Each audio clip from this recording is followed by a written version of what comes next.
So, you want to mod Oblivion.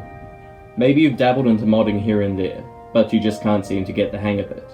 Or maybe it's your first time playing and you're put off by the outdated graphics. Well, no matter the case, this guide will teach you not only how to install basically any mod made for this game, but I'll also be showing you how to visually overhaul Oblivion to make it look like it could have been released today.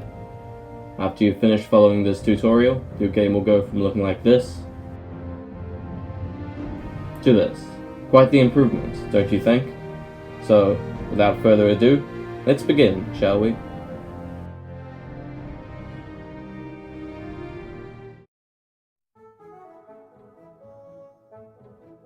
Now, before we get properly started, this guide is intended to be used with a clean installation of Oblivion. That is, one which is not associated with any mods. Even if your installation is clean, however, I would recommend checking its location on your computer. If your Oblivion directory is located in Program Files 86, I would recommend uninstalling the game and reinstalling in an entirely separate folder, since there have been many reports of program files causing modded games to not work properly. The Steam version of the game automatically backs up your character saves to the cloud as long as you have the option ticked, assuming you have any character saves in the first place. But if you're worried about losing your progress or own a different version of Oblivion, you can locate your saves in your Documents, My Games, Oblivion folder. Then create a backup copy in case they don't automatically transfer to your new installation. While you're here, be sure to delete oblivion.ini file, as not doing so causes a bug where the launcher won't give you the option to actually play the game. I would also recommend creating a shortcut of your Oblivion directory on your desktop for ease of access. Now we have that out of the way, we must install the 4GB patch.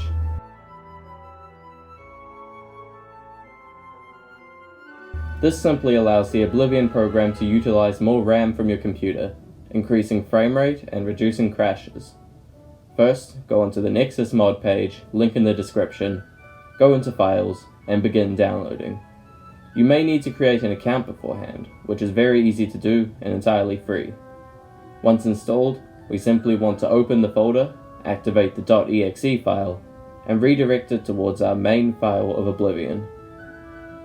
After the confirmation message pops up, relaunch the exe, this time choosing the Oblivion launcher file instead. As stated earlier, this patch doesn't add anything new to the game, but it does provide a solid base to begin modding for real.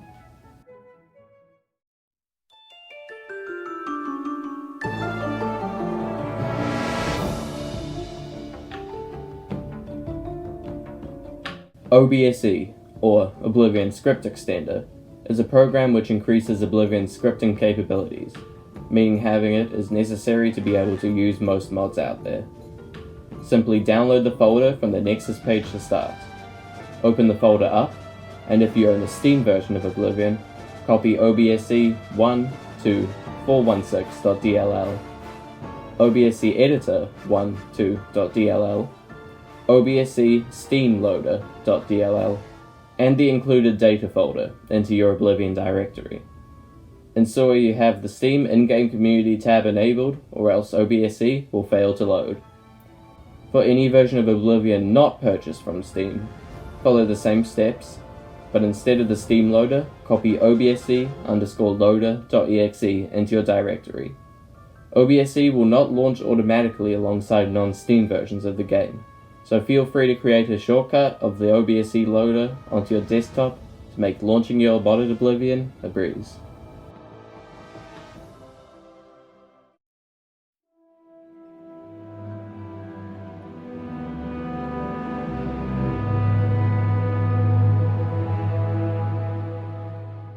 Better Oblivion Sorting Software, or BOSS for short, is a program which we can use to sort the order Oblivion loads our mods, to make everything work nice and smoothly together.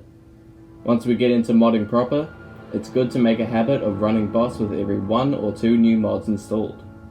To install, simply go to the GitHub page, link in the description of course, and click Download BOSS on GitHub.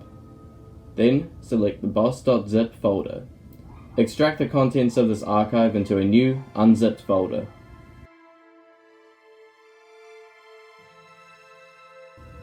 Now, open up the new folder, open up bin, and open the 32-bit or 64-bit release, depending on what type of computer you have. To see your computer's bit count, search System Information in the search box on your toolbar, and look for the system type. Open up the respective folder, and make a shortcut of the BOSS application to make opening it easier down the line.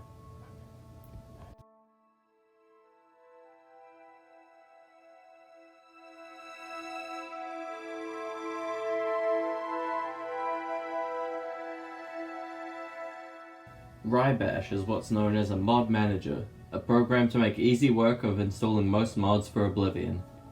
Download the latest installer from the Nexus page.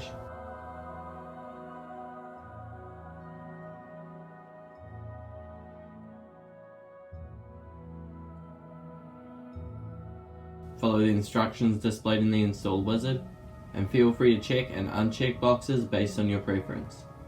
Once all is said and done, your Oblivion directory should now contain a moppy folder, which is where everything to do with Wrye Bash is stored. This will be our main mod manager, but certain older mods require the use of a different program.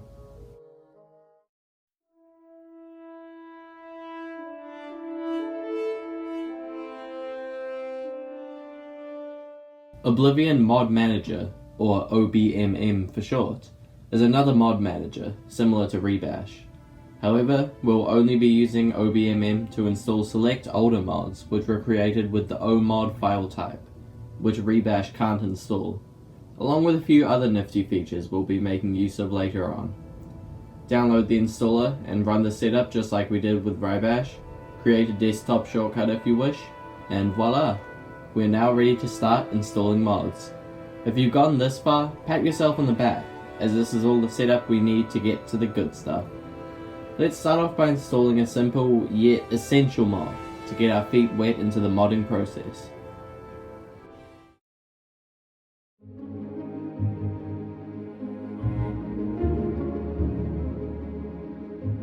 DarNified UI is a mod which, as the name would suggest, drastically improves the user interface of Oblivion, giving every menu a much more ergonomic design, making the HUD feel a lot less cluttered and bulky, and the menus themselves more spacious, with the ability to show many more items at one time, compared to the overly large text and buttons of the base game. This is one mod which, once you use it, you can never go back. There are two versions available for download on the Nexus, with links to both being in the description box below. The original version, which retains the overall color scheme and rustic feel of the base game, and the dark version, replacing the parchment color with a deep royal red. Choose which one you install based on which you like better, as they have the exact same functionalities in practice, but I slightly prefer the original, so that's the one I'll be installing today. Download the OMod file of your chosen version, not the 7z file, and once it's installed to your computer, extract the folder to your desktop and open up Oblivion Mod Manager.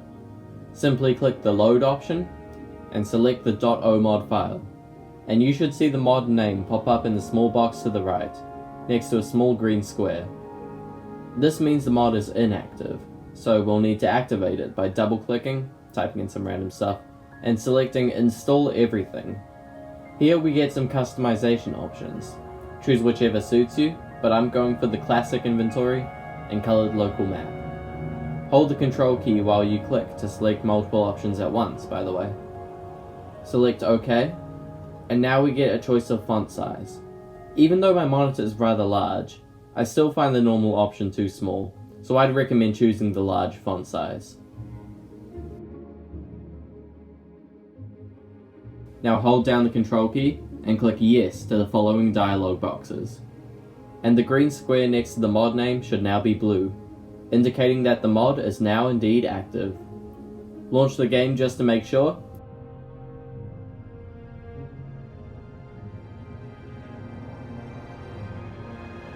And lo and behold, it should be working. Feel free to delete the initial archive from your desktop at this point. These menus just look and feel so much better than the original game in my opinion. So even though it takes some time to get used to the smaller font size and buttons, trust me when I say it's well worth it.